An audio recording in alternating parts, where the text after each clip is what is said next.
Hey YouTube, Peterbilt Knife Guy. Oh man, it's a Saturday and it's been a busy Saturday so far, but I'm gonna do a knife review in my normal fashion of just rambling about stuff that I find important. Also too, I've been debating on renaming my channel because that seems to be the thing that everybody does. When I started my YouTube channel, let's put this, when I created my YouTube channel, I had no intentions of making YouTube videos. I only recently started making YouTube videos in November. So my name was always Peterbilt Knife Guy. Peterbilt tattoo, love knives. I had to create something stupid. That's what it was.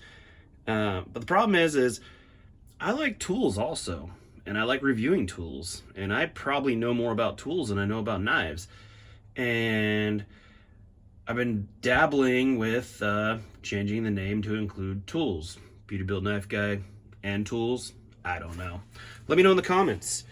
Let me know if you even want to see stuff about tools. I mean, I've already done a couple, sorry about that, Vice videos. And God, I have a lot of tools and I love tools. And they make it so useful to do everything. Good old American tools. So yeah, let me know. Today, we are going to be looking at the Glock field knife. This one happens to be the model 78. I didn't want the one with the sawback because I just don't see the point in it. I'm not out there. I don't need to saw a root with my knife. I got this because, I mean, I've had it for years. I would say probably 15 years maybe. And I've carried it a bunch, haven't used it a hell of a lot, but I've thrown it. It's not a chopper. That's one thing. It is not a chopper.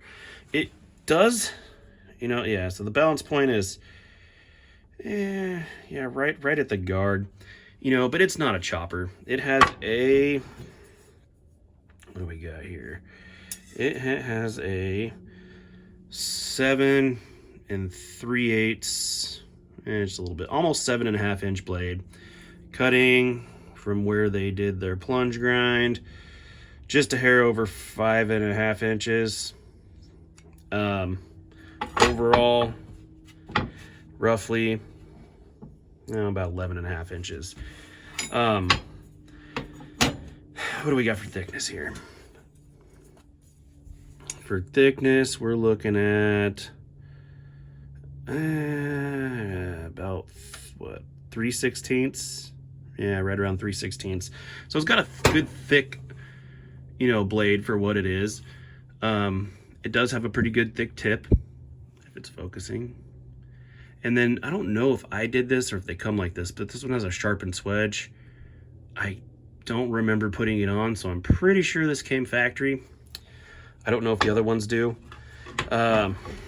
These ones are made in Austria, as all of them are. They're made of, they say spring steel, but I'm pretty sure it's 5160 spring steel. It's a carbon steel, so it will rust. The coating they put on here is fantastic. I don't know if it's the same coating on the Glock. I don't think it is. It might have been one they put on one of their Glocks, but I'm not sure. But it's held up fantastic. I've got more wear on the guard than the actual knife blade from using it. And you can see it's dirty. I've used it. Oh, another thing. I got a stump. So I'm going to think about doing some stump time reviews. It seems to be a going thing on YouTube. So yeah, I'm going to try to incorporate some chopping and stuff like that. I talk about, oh, this knife chops good, but I don't show it. So thinking about starting to show it. These handles are excellent in cold weather. They do not get cold. It literally just feels like you're holding onto a Glock almost. It is round, but it's easy to index. It doesn't want to roll around too much. But like I said, this is not a chopper, but for a fighting knife, I think these were originally kind of like a bayonet. You can pull this plug off here and there's a hole. I think the tang only comes to about there. So probably 2/3 of it, is tang, but the handle's over molded kind of like a Mora. you're not breaking this handle off. It's just not. You'll break the blade before you break the handle off. The steel holds up really good too for being 5160. I think it's hardened a little on the lighter side, probably like a 55 or 56 Rockwell, but it does hold up well. It's definitely a stabber for sure. Thin blade. I guess the height of it's thin. What do we got here for blade thickness? Yeah, I mean, it's only what, 7/8 thick, 7/8 of an inch if I'm even in camera. Yeah, right about 7/8. So it's very narrow. That's what I meant to say, not thin. But it will take, it does come kind of sharpened like an axe. At least mine did back in the day when I got it. But it's easy to sharpen. I have reprofiled it just a little bit, but I didn't bring back the angle a lot. And I did it a long time ago and I suck. So if you look, this bevel is smaller than this bevel. Only slightly, but just enough. But it'll take a good edge. Pretty sharp. I need to strop it, but I don't use it very much.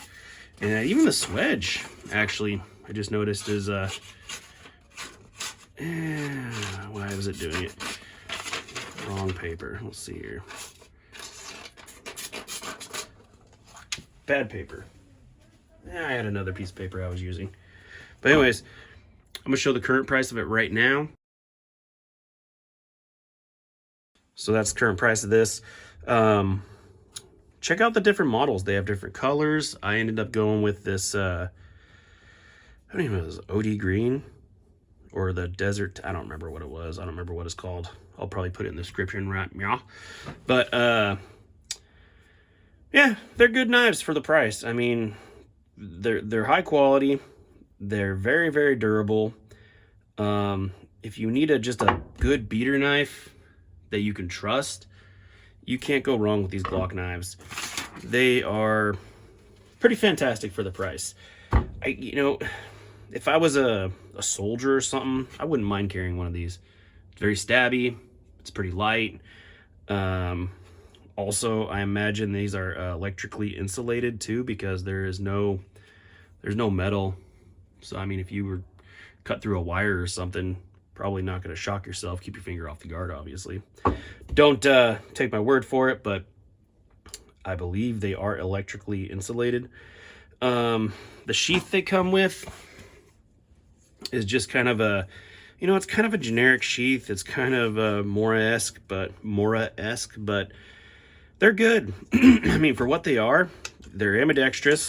So you can put it in this way, or you can put it in this way, which is very nice for left-handed carry, or even if you just want to put it up on your chest and pull it out different ways. The clips are kind of cool. You can run them through a belt. They do have a little, you know, like a little ramp inside there that when you put your belt through here, you slide it up and it'll keep it from sliding around on your belt. It pinches it up top here. See how it's narrower there? That's so when you put it on your belt, right, you got your belt down here, and when it comes up, it snugs up onto your belt and will keep it from doing this as you're moving, which is kind of, you know, that's well thought out. And also too, for quick access, you just push this guy to the side, because these polymers, the same stuff I believe that the handles are made out of, it's damn near indestructible. So yeah, you can get a better look at that little thing in there. But yeah, so you can just slide this over your belt, clip it, and you're done. It is pretty freaking secure. Retention is excellent. It does rattle a lot, but that's just due to the design. It does have a drain hole, does have a lashing point to lash it to something if you want to do it vertically or to your leg or whatever. But the clip locks in. There's a little, what do you call it? A little latch right there, and then it latches in on either side of the guard with a very good click. When this thing goes in, you know it's in. You can hear it, and you're not getting that out at all.